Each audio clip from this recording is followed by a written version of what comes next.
عليكم السلام، اهلا بيك. استاذ محمد ازيك؟ اتفضل يا فندم. ازي اخبارك؟ ازيك يا عمور؟ اهلا بيك يا حاج باشا، ازي ازي حالك؟ عامل ايه؟ الحمد لله يا فندم تمام. نبدا يا عم شويه، اصبر واسمع. نبدا شويه من ورا.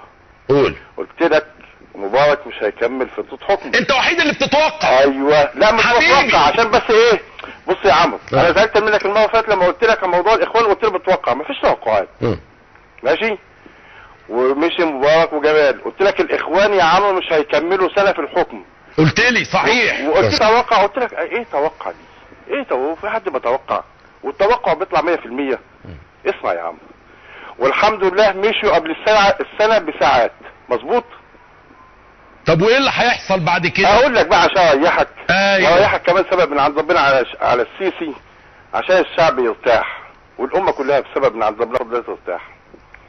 اللي جاي يا عمرو ان شاء الله باذن الله رئيس جمهوريه من الجيش، فريق على المعاش. فريق على المعاش. فريق على المعاش. ماشي؟ عشان الناس ما تحملش الفريق السيسي اكتر من اللازم. الفريق السيسي هو في الواجهه صحيح، بس الناس ما تحملوش اكتر من اللازم. فريق على المعاش. فريق على المعاش. في كام فريق على المعاش؟ في كام بدون فريق على انتخابات. المعاش؟ بدون انتخابات. بدون صندوق انتخابات ان شاء الله. ان شاء الله. الله، يعني انت نفسك ان ده يحصل يعني؟ لا دي حقيقه، انا بقول لك معلومه، انا ما بقولش توقع. لا لا لا، انا بقول لك انا مجربه من ايام مبارك. لا ايوه، ايام مبارك قلت لك معلومه، ايام الاخوان قلت لك معلومه، دلوقتي سبب من عند ربنا بفضل الله بقول لك معلومه. فريق اول من غير انتخابات. فريق من الجيش من غير انتخابات. ومفيش مجلس شعب، ايه رايك بقى؟ كمان مفيش انتخابات مجلس شعب، ما عادش في مجلس شعب للابد، ايه رايك؟ للابد؟ للابد في مصر.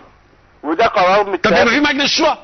لا سيبك مجلس شورى ولا مجلس شورى، اذا كان مفيش مجلس شعب يبقى في مجلس شورى. طب انت شرفك بالحاجه دي يا استاذ؟ لا لا لا، ما تسالش وحيد. انا هقول لك واسمع، ولو عايز بعد كده اسال، بس ما تقوليش اللي بيقول. طيب ده وحيد ده من ايام جمال مبارك. تمام. ندخل بعد كده يا عمرو. ندخل ايه بقى؟ ده احنا خرجنا. مفيش دستور، هتمشي بالدستور القديم. مفيش دستور. مفيش دستور، لا هنمشي بالدستور القديم ولا الكلام الفاضي. والرئيس اللي جاي فريق على المعاش. لا بدون ومفيش انتخابات. انا بقول لك معلومه دلوقتي سبب من عند ربنا بفضل الله سبحانه وتعالى. هنمشي باللي فات بتاع مرسي ولا اللي قبل اللي قبليه؟ اخر انتخابات في مصر كانت بتاعه مرسي، وانا قلت لك الكلام ده قبل كده. اخر واول انتخابات تمت في مصر هي بتاعه مرسي. قلت لك مفيش معلومه، مفيش يا عمرو. البلد دي ماسكها ناس محترمه جدا، والله العظيم، وما يصحش ان هم يظهروا على الساحه ابدا. يعني هيبقى دستور 2012 ولا 71؟ نعم يا فندم. انهي دستور هشتغل بيه؟ هتشتغل بالدستور القديم اللي هو اكيد 71. لان مفيش دستور هيتعمل. تمام. وبعدين مفيش سيسي، مفيش برلمان، مفيش دستور، مفيش مجلس شعب للابد ان شاء الله بفضل الله. ما هيبقى فيه. اكلمك بقى بنقطه ثانيه مهمه. اقول. سوريا مالها؟ هتنضرب سوريا وتحصل حرب عالميه ثالثه. ارجو تفهم من بطن اللي انا المعلومات اللي بقولها لك ليه في مصر هيتم كده. هتحصل حرب عالميه ثالثه. تعرف الهدف من ضرب سوريا ايه؟ ان هم ياخدوا اساسا بشار ويموتوه مش يحاكموه. الهدف من ضرب سوريا اللي هيطلع منه حرب عالميه ثالثه. طيب لا انا موضوع الحرب العالميه ده انا حاسس بيه خلاص. لا ده حقيقي. انا بص يا عمرو، انا بقول الحمد لله بفضل ربنا سبحانه وتعالى، بقول معلومه وليس توقع ولا تخمين. انا بفضل الله سبحانه وتعالى بقول معلومه. طب ومصر وضعها ايه في الحرب العالميه الثالثه يعني؟ لا وضعها ممتاز. مصر دي جاي لها وضع لن يتخيله احد في الدنيا. في مره انت قلت لا من مده سنه وانا بكلمك، قلت لي تركيا، قلت لك يا عمرو تركيا مين؟ انت هتقارن مصر ولا تقارن مصر بامريكا، لان امريكا قدامها سنين لما تاخد موقف مصر اللي جاي، وضع مصر اللي جاي بفضل الله. مصر دي هتشوفوها يا جماعه قريب جدا جدا، والله العظيم، وتشوفوا الوضع العالمي بتاعها ازاي. ماشي؟ ندخل في طب الزمالك ممكن ياخد الدوري السنه الجايه؟ طيب مين؟ الزمالك ممكن ياخد الدوري السنه الجايه؟ انا ماليش في معلومه الكوره خلص نهائي، واخد بالك؟ لان الزمالك هم فريق خايب عامه يعني. حتى الارض بتاعهم اللي عملوا المشاكل. المهم ندخل في معلومه ثالثه مهمه يا عم. اتفضل يا فندم. نتكلم عن الاخوان. ماشي؟ الاخوان هيسكتوا. اولا الايام اللي جايه دي هيقتحم السجون. يا جميله. كراجل مسؤول في الدوله هشوفه واسيبه. عشان ايه؟ عشان يخرج المتعوس اللي كان ماسك الدوله ياخدوه يسفروه بره. والخمسه بتوع مكتب الارشاد.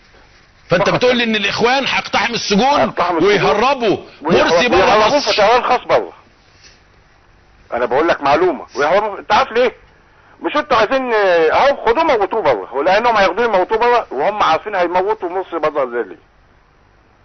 الحمد لله عشان ما يموتش هنا في مصر وتيجي امريكا والناتو يقفوا لنا في البحر.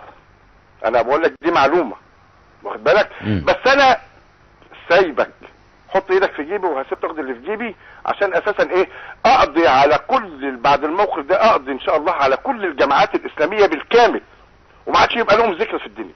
الوحيد انت بتشتغل ايه؟ لا ماليش دعوه، بقول لك يا عمرو بلاش اسئله اكتر من لازم. احنا اسال في مجال الحديث بتاع السياسه. ده هو ما سالش غير السؤال ده. لا ما يبقى اتصل بيا يا عمرو، التليفون عندك هناك اقول لك يا استاذ ايه.